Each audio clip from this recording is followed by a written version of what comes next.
Oh, hey, Dave, what are we reviewing today? This is totally not the scripted bit. Okay, Robert.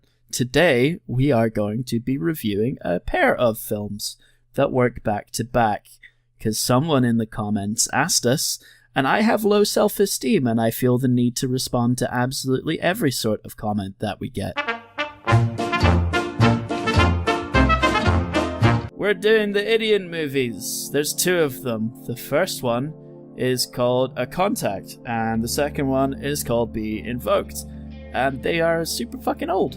Like, I think the first one, in fact, no, I've got the details here, I don't think I know. The first one came out both of them even came out 1982. They were released in kind of a double bill sort of fashion, based on a TV series that was Space Runaway Ideon. Came out in 1980. Which has a hype theme, by the way. A really hype theme. It does have a pretty hype theme. Created and directed by none other than our boy Yoshiyuki Tomino. Yeah.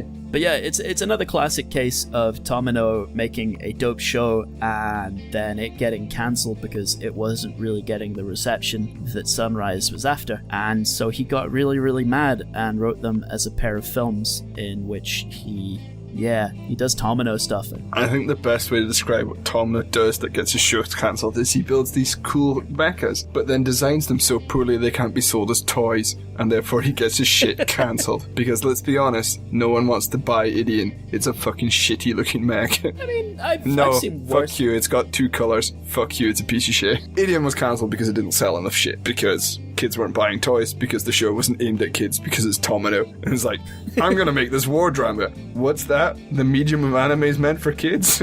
Fuck. Ideon's remembered mostly because it's created by the guy who did Gundam, so his stuff gets referenced a lot, and it's just because they were some of the first shows to try these sort of things. So Gundam and Ideon are both famous for kind of not shying away from, like, killing off characters. Death is used as a plot point, because, like, in a lot of older mecha, you didn't see people, even bad guys didn't die. No one dies in this, and then a bunch of boys came along and were like, yeah, we like these giant robots that you guys are doing, but instead of this monster of the week bullshit, we're gonna do some gritty war dramas. Is that cool? No, we'd rather you didn't do that. Too bad, we're doing it anyway.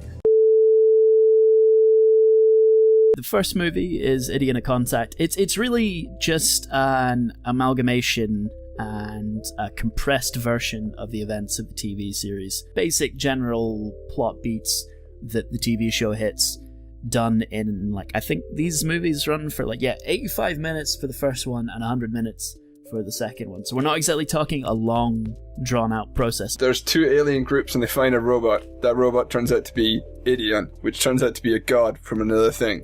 But these civilizations, these two alien groups, are like two separate races. One's called the Buff Clan and one's like, you assume are humans, but because everyone refers to their home planet as Earth, you don't really fucking know. And basically they start fighting over the giant robot. One group gets it, and adventures ensue. And of course it's only piloted by kids because... Tomino. Because Tomino. He has certain plot beats that he has to hit. That and Battlestar Galactica. Yeah, it basically is Tomino does Battlestar Galactica. Gotta go faster through the plot! Cover the thing! You can't cover that bit. Just cover it! Cover it! More coke! A lot of anime movies are like greatest hits albums. It covers like the beats, as you said earlier, about the show, but it doesn't actually cover like the development of characters or story or plot. It's just like, this was the cool scene from the show.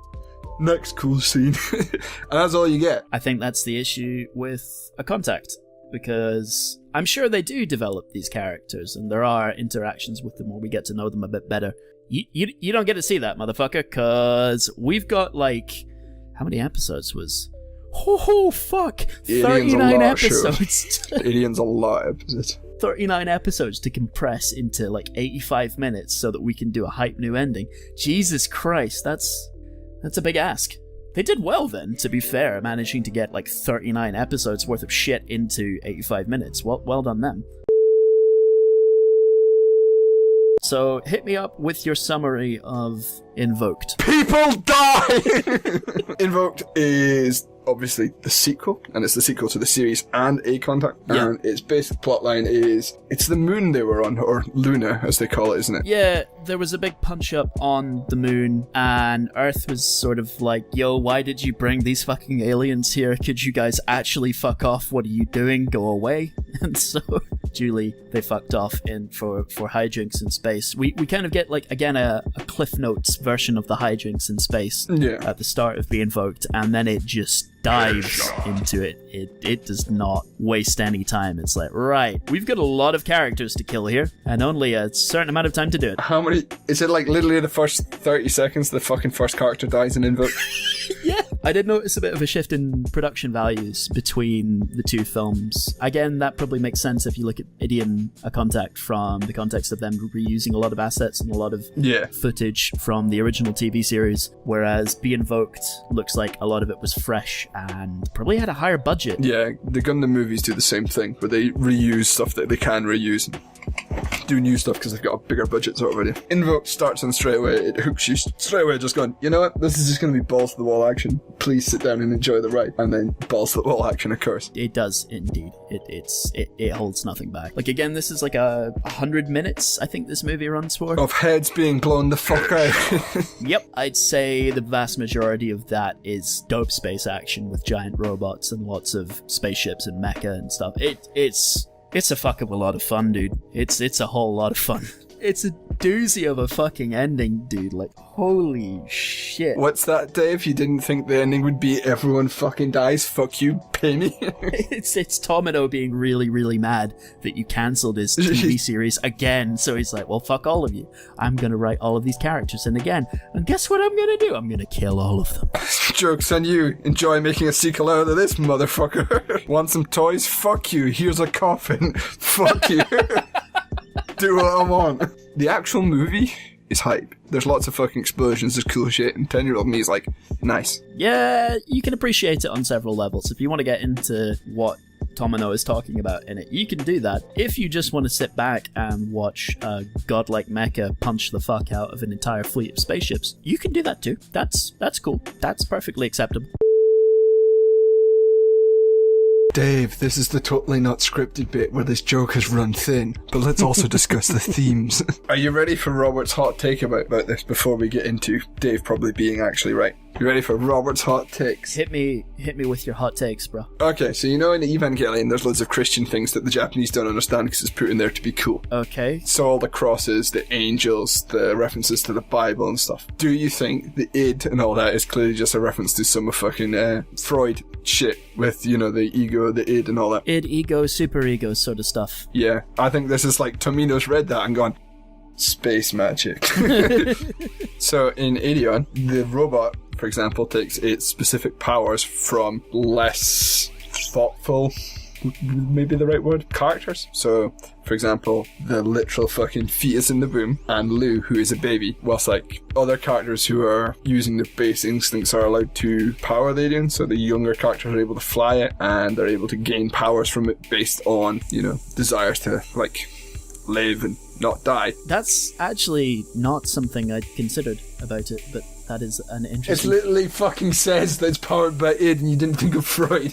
Are you fucking retarded, Dave? Anyway, Dave was about to go on about how he thinks the Cold War is relevant to the discussion of this anime. I mean, it clearly is. I mean, that's something that will have influenced all of the big war epic mechas, but particularly this one, I think, when you consider it in the context of two superpowers, one with literally a godlike robot, the other with so many fucking war machines it's not even funny, going at each other, whilst this weird semi-supernatural force sits on and watches and judges. The Cold War as a concept is used a lot in Japanese culture. Well, yeah, it's like everyone in Japan was sitting there watching Russia and America square off against each other and going, oh fuck, they're gonna kill us all and there's nothing we can do about it. Yeah.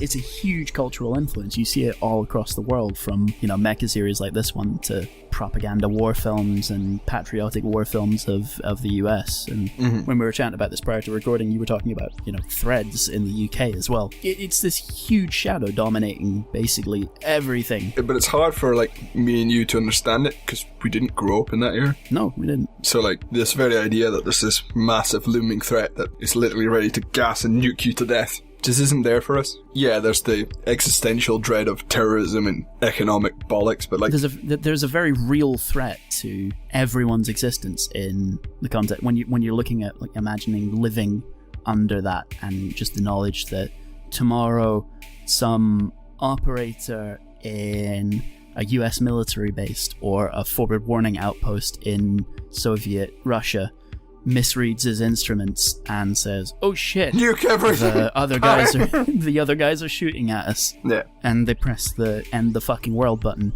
and lo, the world doth end.